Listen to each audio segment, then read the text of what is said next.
नमस्ते प्रिय छात्रा, ई लर्निंग क्लासेस में एक बार फिर से आपका हार्दिक स्वागत है। बच्चों, आशा है कि आप सब सुरक्षित होंगे और घर पर ही होंगे। बच्चों, अभी समय ख़राब चल रहा है तो बाहर हमें नहीं निकलना है और घर पर ही रहना है और सुरक्षित रहना है। अगर ज़रूरी काम से बाहर जाना भी पड़े तो आपको मास्क पहन के जाना है और हाथों को बार बार धोना है ताकि कोरोना वायरस से आप लोग सुरक्षित रह सको, है ना। बच्चों, वीडियो के माध्यम से आपकी पढ़ाई होगी और आपको यहाँ से PDF भी भेजा जाएगा जो आपको हिंदी की 2 लाइन बुक में सुंदर अक्षरों में लिखना होगा, है ना। बच्चों, आज हम कक्षा 3 में हिंदी विषय पढ़ेंगे। बच्चों, सबसे पहले मैं आपको बता दूं कि आपकी हिंदी की टेक्स्ट बुक इस तरह की होगी। देखो बच्चों, यह है आपकी हिंदी की टेक्स्ट बुक जिसमें लिखा है मधुबन सरल हिंदी पाठमाला 3, है ना। यह आपकी टेक्स्ट बुक है। और बच्चों, आपको इस तरह की 2 लाइन बुक भी लेनी होगी, नोटबुक। और जो भी मैं आपको PDF में भेजूँ वो आपको नोटबुक में सुंदर अक्षरों में लिखना है ना। तो आइए अभी पढ़ाई स्टार्ट करें ना। बच्चों, सबसे पहले आपकी हिंदी की बुक में कविता दी गई है जो कि बहुत ही सुंदर कविता है जिसका शीर्षक है मेहनत का धन। मेहनत का धन। बच्चों, हम सब मेहनत के बारे में जानते हैं, है ना। मेहनत जो करते हैं वो कभी पीछे नहीं रहते हैं। हम सब जानते हैं कि हमारे मम्मी पापा, दादा दादी, हमारे बड़े बुजुर्ग कितनी मेहनत करते हैं, है ना। तभी तो हमें अच्छे से पढ़ा पाते हैं, हमारी परवरिश कर पाते हैं, है ना। तो मेहनत ही सफलता का मूल मंत्र है। आलसी लोग जो होते हैं ना वो जीवन में कुछ भी प्राप्त नहीं कर पाते हैं, लेकिन जो मेहनत करते हैं ना उससे ही सफलता मिलती है। मेहनत करने से शरीर भी स्वस्थ रहता है हमारा। हम जैसे ही मेहनत करते हैं तो हमारा शरीर कैसा रहता है? निरोगी रहता है। जो लोग मेहनती होते हैं ना वे प्रत्येक कार्य सरलता से कर लेते हैं। जिसे मेहनत करने की आदत होती है वो लोग सरलता से सारे कार्य कर लेते हैं। उनको कभी भी आलस नहीं आती है कि मुझे ये काम नहीं करना, ये काम मैं कैसे करूँगा, ऐसा नहीं सोचते। जो मेहनती होते हैं ना वो सारे कार्य सरलता से कर पाते हैं। यही बात इस कविता में बताई गई है जिसका शीर्षक है मेहनत का धन।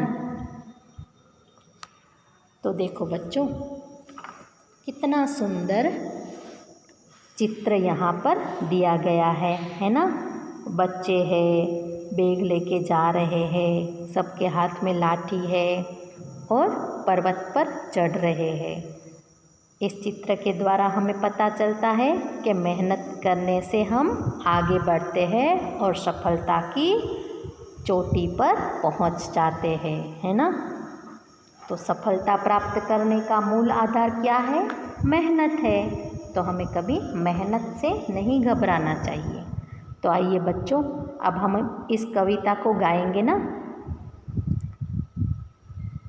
देखो, सबसे पहले क्या है? तन को अधिक न दो आराम, करो सदा मेहनत से काम। तन को अधिक न दो आराम, करो सदा मेहनत से काम। जिससे तन में फुर्ती आए, मुश्किल काम सरल हो जाए। जिससे तन में फुर्ती आए, मुश्किल काम सरल हो जाए। तो बच्चों, यहाँ पर क्या कहा गया है? कि हमारे तन को हमें कभी भी बहुत आराम नहीं देना चाहिए। शरीर को अगर ज़्यादा आराम की आदत पड़ जाती है तो हम मेहनत से सफल नहीं हो पाते हैं, है ना। तो तन को हमें कभी भी ज़्यादा आराम नहीं देना चाहिए, हमेशा मेहनत करनी चाहिए और काम करते रहना चाहिए। मेहनत करने से शरीर स्वस्थ रहता है और हमारे मुश्किल लगने वाले काम भी सरल लगने लगते हैं। मुश्किल काम किससे सरल लगने लगते हैं? मेहनत करने से, है ना। आगे है, थक जाओ जब चलते चलते या फिर मेहनत करते करते। थक जाओ जब चलते चलते या फिर मेहनत करते करते। पल भर को कर लो विश्राम लेकिन कभी न भूलो काम। पल भर को कर लो विश्राम लेकिन कभी न भूलो काम। तो बच्चों यहाँ पर कवि कहते हैं कि जब लगातार काम करते करते हम थक जाए, ज़्यादा काम करते करते थक जाए, तो हमें थोड़ा सा आराम अवश्य कर लेना चाहिए, लेकिन अपने काम को कभी भूलना नहीं चाहिए। काम पल भर भले हम विश्राम कर लें, लेकिन काम को भूलना नहीं चाहिए, फिर से काम पर लग जाना चाहिए। आगे है, सारे संकट मिट जाएंगे भाग्य तुम्हारे जग जाएंगे। सारे संकट मिट जाएंगे भाग्य तुम्हारे जग जाएंगे। मेहनत का धन जिसके पास सब धन होते उसके दास।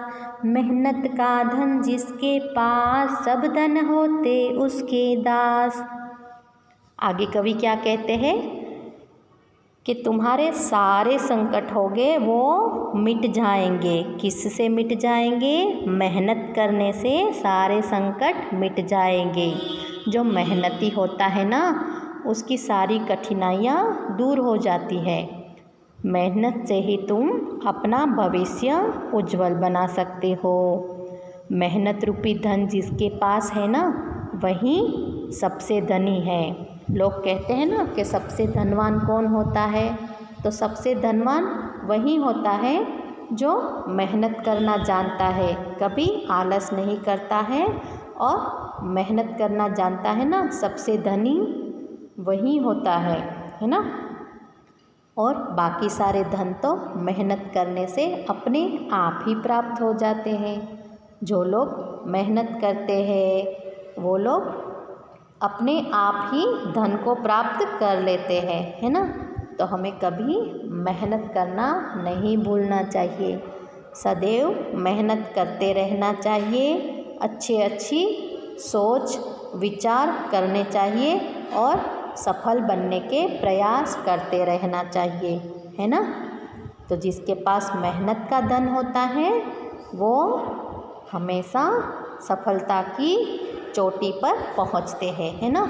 तो मेहनत क्या है? सफलता का मूल मंत्र है। हमें कभी भी आलस नहीं करनी चाहिए। आलसी लोग जो होते हैं वो कुछ प्राप्त नहीं कर पाते हैं, है ना। जो लोग सोते रहते हैं, कुछ काम नहीं करते हैं, ऐसे लोग जीवन में कुछ भी नहीं कर पाते हैं।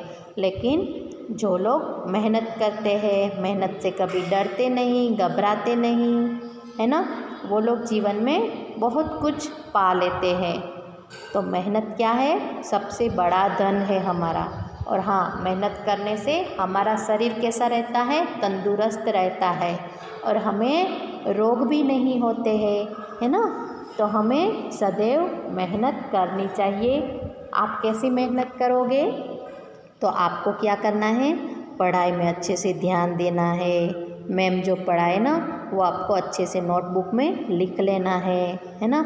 और बाकी आपके आसपास में जो भी कार्य ऐसा लगे कि ये मेरे को करना चाहिए, वो कार्य आपको करने चाहिए। आपको अपने मम्मी पापा को मदद करनी चाहिए, है ना। मम्मी की हेल्प कराते हो ना आप घर पे, मम्मी कुछ काम कर रही हो तो उसमें आपको हाथ बटाना चाहिए, मम्मी की मदद करनी चाहिए। पापा की मदद भी करनी चाहिए, है ना। पापा को कुछ बाज़ार से लेने जाना हो तो आप भी साथ में जाओ तो कुछ सीखने भी मिलता है और साथ में जाने से हाथ भी बँटता है, मतलब मदद भी मिलती है। तो आप तो अभी छोटे हो तो आपको क्या करना चाहिए, मम्मी की घर में छोटे बड़े कामों में हेल्प करनी चाहिए, दादा दादी की मदद करनी चाहिए, दादी को चश्मा देने चाहिए और खाने पीने की थाली देनी चाहिए, पानी देना चाहिए। आपके पापा अगर बाज़ार से घर आते हैं तो उनको पानी देना चाहिए, मम्मी थक गई हो तो उसको भी पानी देना चाहिए और छोटी मोटी मदद करते रहना चाहिए। इस तरह से मेहनत करते रहना चाहिए, है ना। और खूब मन लगा के पढ़ाई करनी चाहिए। पढ़ाई करने से ही जीवन में आगे बढ़ते हैं और हम बहुत कुछ सीख पाते हैं, है ना। और हमारे मित्रों की भी मदद करनी चाहिए हमें, है ना। और सदैव मेहनत करते रहना चाहिए, कभी भी मेहनत से घबराना नहीं चाहिए, बल्कि जो भी काम हो ना वो तुरंत ही कर लेना चाहिए, है ना। तो सारे काम हमारे कैसे हो जाते हैं, सरल हो जाते हैं। तो कविता में यही बताया गया है कि हमारे तन को कभी भी अधिक आराम नहीं देना चाहिए, सदा मेहनत से काम करना चाहिए। मेहनत से काम करने से क्या होता है, मुश्किल काम सरल हो जाते हैं।